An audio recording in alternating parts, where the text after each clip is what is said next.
How's the writing, paper and ink fans? Yours truly, Ara Sherilyn, is back with another awesome video. And I'm also here to tell you, I finally finished rewriting chapter 14. It's such a relief because I've been having such problems with these last few chapters for the past 3 days. It's become really irritating. But I finished it, and now to reward myself, I'm creating a video for you guys on, you guessed it, conflicting characters. So let's go ahead and get started. So I know all of you or some of you are probably going to agree with me on this, and that's because the one person that I think is the best at writing conflicting characters is J.K. Rowling, and her character is Severus Snape. She made such an awesome character because you know you made it. You know you made it when you create a character and there's fights on if your character is good and if your character is bad. There's a lot of fights within your readers, and I think that's awesome. I mean, I don't condone fighting, obviously. We all have our different opinions. I'm not saying that. But what I am saying is, you know you made it when you have that when you have these two different people saying, oh, Severus Snape is good or Severus Snape is kind of a jerk. It's kind of a jerk. I think you really made it when you've done that. And I think, obviously I haven't, J.K. Rowling made it, but I think I'm kind of creating kind of that idea with my character, Brian Capone Hayes. So I guess because the reason why I say this is because my advisor doesn't like this character, but yet two of my other friends do, and I'm kind of in the middle with kind of liking this character or not, and that's the thing that I'm also going to talk about in this video. So I guess the first thing that I really want to say when it comes to conflicting characters, and I think that this is really important, is we have to get out of this stereotypical mindset when we're creating our characters. Because when we create our characters, sometimes our minds will automatically go to, this one's going to be a smart aleck, or this one's going to be the promiscuous, flirtatious character, or this is going to be the jock character, or the geek character, and so on and so forth. And it's kind of like high school in a way, because we all have those cliques, those people that we hang out with. And I think as a writer, it's really important to step out of that mindset. So, I mean, it's okay to build from that, but try not to make your character all about that. I just think it's really cliche when you open up a book and you automatically know, okay, this one's, the bad boy, or this one's kind of like the promiscuous person of the group. I just think it's really cliche because when we create characters, we create people, essentially. And not everybody falls into that one category. There's many, many, many different personalities that shape us all. So as a writer, I think it's a really good idea that we kind of step away from that just a little bit and start designing our character. Like I said, it's okay for it to be the backbone of that, but it's not really okay to make the character all about that, if you kind of get what I'm saying. There's kind of a thin balance between that. Another thing that I kind of want to tell you is that you also know that you're doing it right is if, people don't like your characters. That's what I was saying in the beginning of the video, because, like I've been saying, characters are people. And, just like people, you're not going to like everyone you meet. It should be the same for a character. You're not going to like every single character you create. And I think, as a writer, that's probably the hardest to do, because you have to step out of your point of view and what you would do and into your character's point of view and what they would do. And I think this is why I was having such a hard time with my writer's block before, was because during all these paragraphs, I kind of thought of it like those choice chapter games, where you have one dialogue that's, really nice and friendly. You have another dialogue that's kind of a jerk, and then you have that other dialogue that's just kind of in between the whole nice and being a jerk kind of thing. And that's kind of what my mind was thinking. I was thinking, okay, I have to pick the right dialogue for my character, Brian Hayes. But I have to do it really well because I didn't want this to be like a romance scene, and I didn't want this to be, out of character for him. So, picking the right dialogue and just kind of trying to step outside of my own point of view was kind of difficult for me. And as a writer, you should have multiple point of views. You should be able to step into one character and step completely right back out into another character. And yes, that is really hard to do.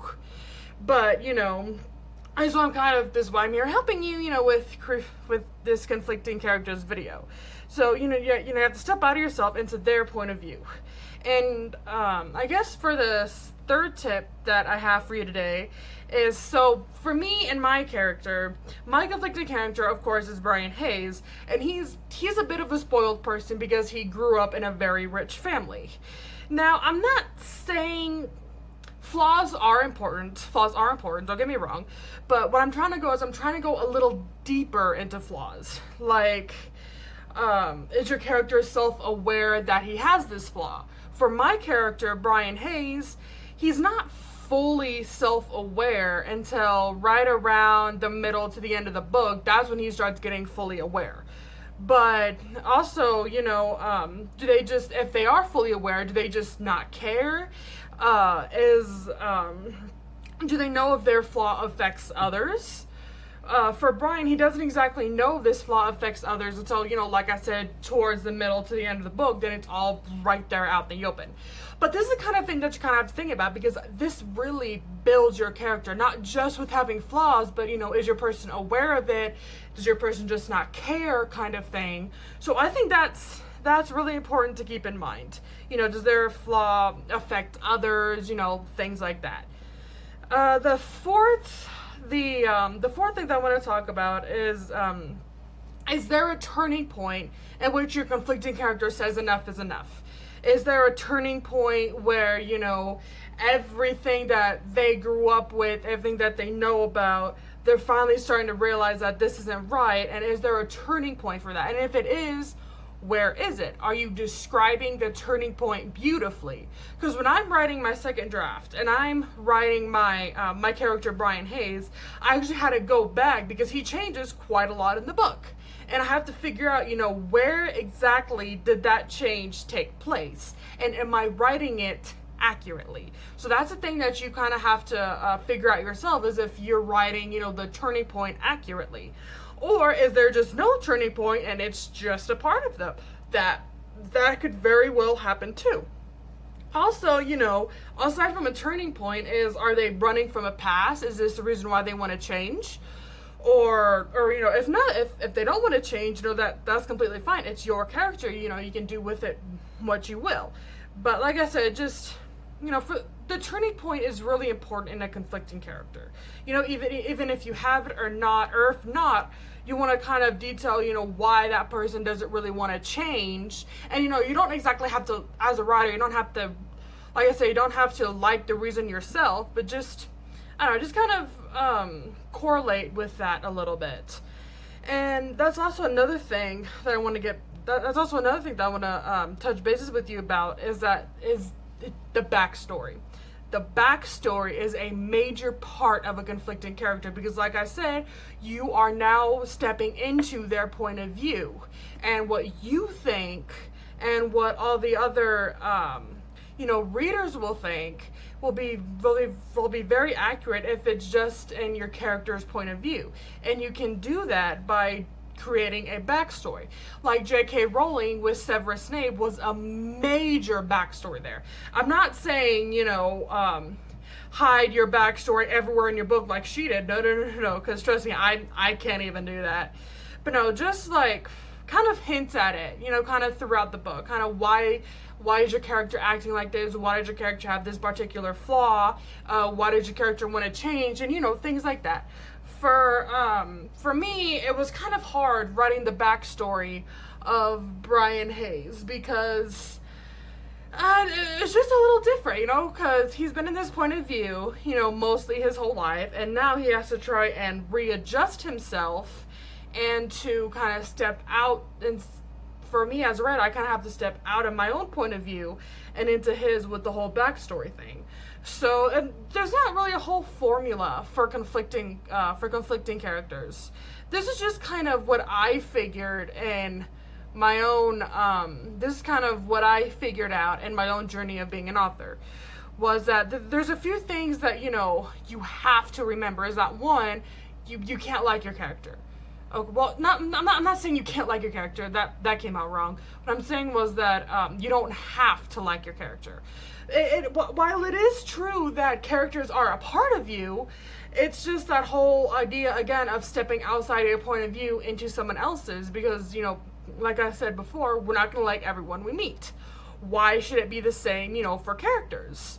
So I think that's the thing to understand, stepping outside your point of view, making sure that your character isn't just like that likable, or if it is, not that big of a deal. Just know that all of your if you like all your characters, that's not a big deal either. Just, you have to find the right balance is all that I'm trying to say here. Just find the right balance, the right setting between that to creating your conflicting character. And just trying to go deeper into the flaws, just like, okay, why does he have this flaw? Would it be considered a flaw in his own mind? Would others consider it a flaw? Other characters in his story. And I guess that would be a way to start your conflicted character, just by asking these questions, by creating, these thoughts and ideas into your mind. And, if you want to remember it, kind of like if you want to remember it like I did, kind of like the dialogue choice, you can do that too, because that's kind of what I had to do. Was that, okay, I don't want this to be a romance. I don't exactly want him to be, nicer and this. No, he kind of has to be selfish in this particular thing, and that's very good. So if you want to, try and think like that, that's awesome too. For chapter games and whatnot, that works really well too. So this video didn't exactly come out quite as I wanted it to, but I really hope you kind of get the ideas on this. I try to pinpoint the things that I learned, again, one, make sure it's not stereotypical, because not everyone is like that, and your characters have to be, there has to be some type of difference between your characters, because obviously your characters are people. So there's that. Kind of get out of that stereotypical mindset. You don't have to like your character. You're really awesome, right? If you can write your character that, you don't like, props to you, because that's actually pretty hard. The third thing was, not only for flaws, but dig deeper into the flaws, like I said, and ask yourself some of those questions that I told you. And then 4, is there a turning point in which a conflicting character decides to, reinvent himself, realign himself, or if it's just part of that character. Like for me personally, yes, there is a turning point, but he doesn't exactly turn all the way around. And I think that really brings the book to life. So, you think on that, and then you have to think on the backstory. I'm not saying, go all out, but just kind of psychologically, why would he be like this? Why would your character be like this? Family reasons, or maybe he just didn't like, other characters. He just didn't like the other characters in the book. There's always got to be that one reason as to why he's like this, or why is your character like this. It doesn't have to be some big, broad reason, but just kind of psychologically, you kind of want to attract your characters to the reader to make them think, is this, I don't know if I really like this character, maybe I don't, but of course it's always about connecting to the reader. And I think if you have a backstory, it'll make it easier for that reader to connect with that character. If you want to create, a conflicting character, because on one hand, your character's heart could be in the right place, but they're just making bad decisions. So there's that whole idea again. And also you have to keep in mind that, not everyone is good or bad. There's a little bit of both in us, and that's what makes us people. That's what makes us personalities. That's what makes us human. So you have to make your characters human. And I guess this is how to do it. So I am kind of reading off of a script here, because there are so many points that I wanted to collect and talk about with you guys, and I really hope you don't mind. And if you guys have some more tips, or you don't exactly agree with me, hey, put it in the comments. I don't mind talking it out. So I hope this really helps you with your conflicting character, and I really hope you understand why it's so important in your book to have one. Okay, so I'm Characters-AuthorTube, and if you want to know more, you can follow me on my Instagram, you can follow me on Wattpad, or you can subscribe to my Infancy, that is my YouTube channel. I appreciate you all listening, and have an awesome day, and write with your heart. Bye.